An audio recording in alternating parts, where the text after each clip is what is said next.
Welcome back to another video. I want you to imagine yourself as an iceberg. There's a tip of the iceberg, and there's a base of the iceberg. What people see initially is the tip of the iceberg, which is how you look, how you sound, how you're dressed, let's say. Now, the base of the iceberg is what happens after you begin speaking, after you begin engaging. That's where most of it is. That's where the weight of the iceberg is. That's where the gravity is. Because without that base, if the base didn't exist, then the iceberg melts very quickly.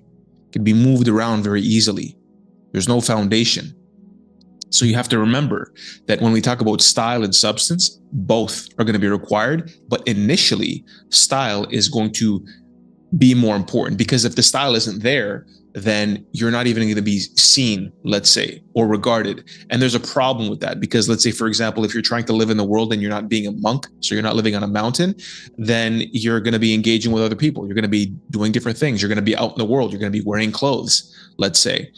And a lot of the way you present yourself, the way you carry yourself, how you shake people's hand, how you, let's say, for example, use your face and use your tonality is going to have an immediate impact.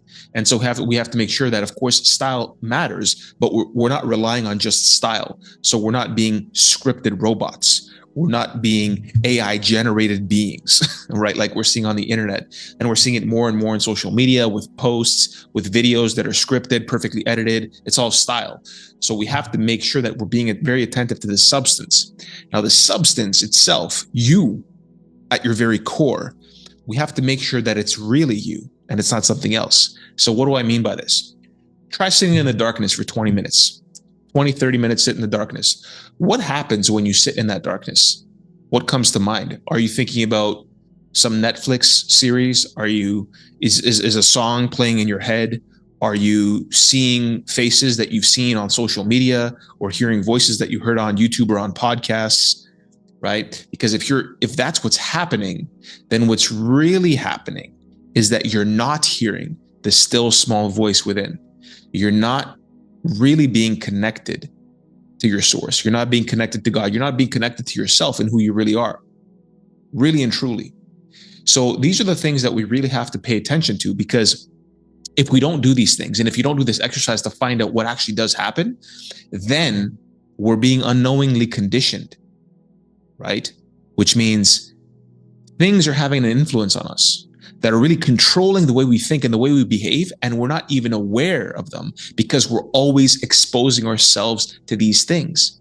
So without taking a step back, without giving ourselves space, without being in the silence, you will never really determine what really has control over your mind. Where is your heart oriented? And so we really have to start focusing on these things if we want to determine where are we headed in life? What do we want? What's true for us? And how do we need to conduct ourselves?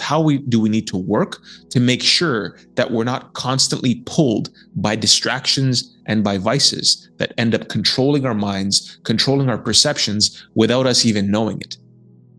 So that's a really good exercise to start with, which is that you sit in the silence, in the darkness, no stimulus, and you're not trying to meditate. This is not like a meditative exercise. You really just want to observe what happens. And as you're observing, again, remember that we didn't create ourselves. We did not make ourselves. And so we have to be very attentive to that fact at every single moment of our lives, that we're only existing, we're only alive by God's grace. Because we hear people all the time dropping dead of heart attacks. This person was healthy, there was no problems. Then the next day, they got diagnosed with cancer. People get into accidents, things that are out of our control, things that seem random that we can't control. And so we have to count our blessings, really and truly, because maybe you drove today. Maybe you went out for a walk and you didn't get hit by a car. You didn't get into an accident. That you didn't have some tragedy befall you. So remember that we're always in a state of gratitude, but that gratitude is really hard to tap into when we're always being talked at, right, by faces, mine included. But if you watch this channel and if you pay attention to what I say, it's really about accessing the tools within you to know specifically how to use the resources that already exist, that have already been given to you, and how to find out what your gifts are and be able to give them back to the world. And so to be able to clear the noise, to be able to access that still small voice within, to be able to get to the substance, we really have to examine what's going on the surface. Because oftentimes the surface may not tell us about the substance, but we can see that it is connected in some way. And we want to make sure that that substance is not rotten, right? We don't have like a rotten core. And the beautiful part about this is that we're not, let's say, like an iceberg or an apple. There is healing, right? That can take place through the decisions that we make, through how we think about things, the type of work that we do, the types of actions that we decide to take. And so when we do these things consciously, and when we do these things intentionally and with endurance, patiently, then over time we can start to see that as we do work, as we begin to become more productive, we're also developing our character through that work. And so I want you to really pay attention to this idea of style and substance, because I don't want you to ever assume that what you're seeing on the internet is real.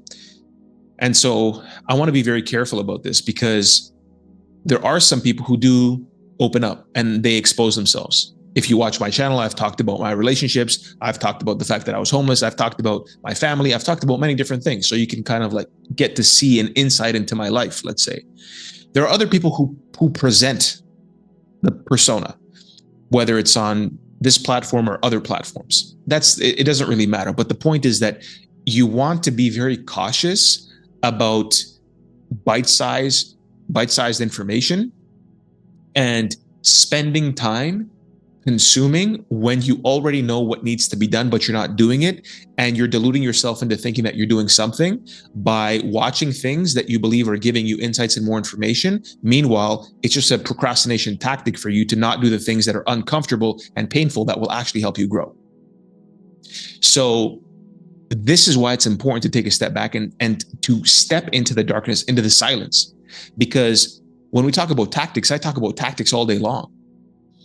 About if you can't do something good for yourself, a positive habit that you need to establish, the best thing to do is remove a negative habit, or remove part of the time that you're spending on a negative habit. And then in that time that you're removing, let's say 30 minutes of wasting time, let's say you watch 2 hours of something or other, or you spend 2 hours being distracted by something. Instead of 2 hours, try to make it an hour and a half for one day. And in that 30 minutes, try to do something positive that you would like to be doing, like work or writing something or sitting in the darkness. Because by doing that, you're going to start to think about, your mind will begin to populate with all of the things that are really beneath the surface.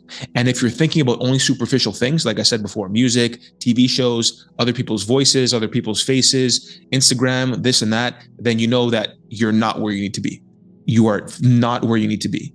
You need to start cutting those things out completely. They're not your voice. It's not your voice. It's not you, right? You believe that by listening to somebody, you're getting this advice that you can use.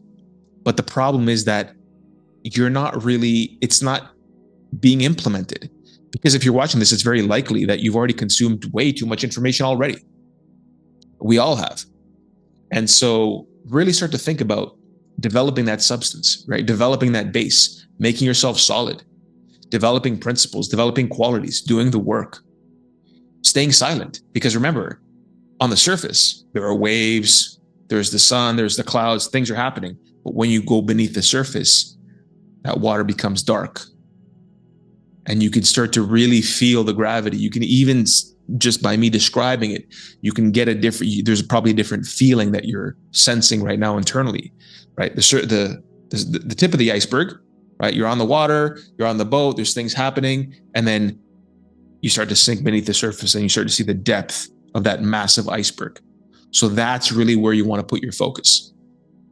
Because style initially, it's really not that hard to develop, right? These are just kind of simple things, and we don't really want to focus on too much style, because style is all over the place. Style is what is trying to take over our culture. with the way content is, let's say, being produced, in terms of everything being about style, everything just being about the flash, the amazing edits, the music, the cuts, the filters, right? All of this stuff, it's all style. Now, what is that actually doing for you? Nothing. What does style do for you in your day-to-day life? Nothing except bridge that initial gap. That's all it does, right? So if you're walking into an interview, let's say, and you're in a professional setting, of course, you're taking care of how you're standing, what you're wearing, how you shake your hands. When you start opening your mouth and talking, now a person is going to really start to understand your substance.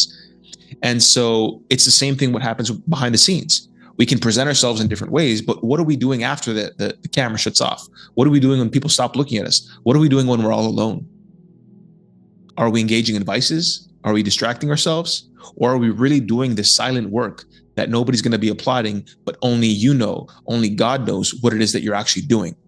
So this is something that I would highly encourage you to start focusing on, which is the substance, which is the base of the iceberg, which is the depth. And you're going to have to get into some discomfort initially. If you don't know what it is that you want, who you are, how you operate, where you're oriented, what you need to be doing, how to work, how to think. If you're not really clear on these things, then it's really going to be beneficial to start removing as many distractions as possible, which means the only things that you're doing, if you don't know what to do, is first of all, stop doing all the things that you know you shouldn't be doing. That's the first step. And being in the darkness, it's going to really help you ascertain that. Now, you might be thinking, well, I already know what I should stop doing. The problem is that if you don't sit in that discomfort, if you don't sit in that pain, if you don't reflect a little bit and even pray, let's say, then you're not going to have enough insight to be able to make that transition, because you're going to start to see the state of your strength or weakness, let's say.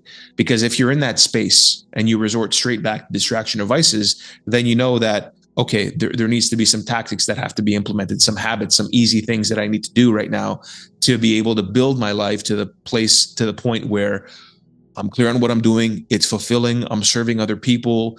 I'm working intelligently. My brain is thinking clearly. I'm not reliant on other people, other sources, social media, etc. Informative videos, believing that I'm doing something when I'm doing nothing but procrastinating and pretending like I'm learning the information that I need, but really I already know what to do. I'm just not doing it.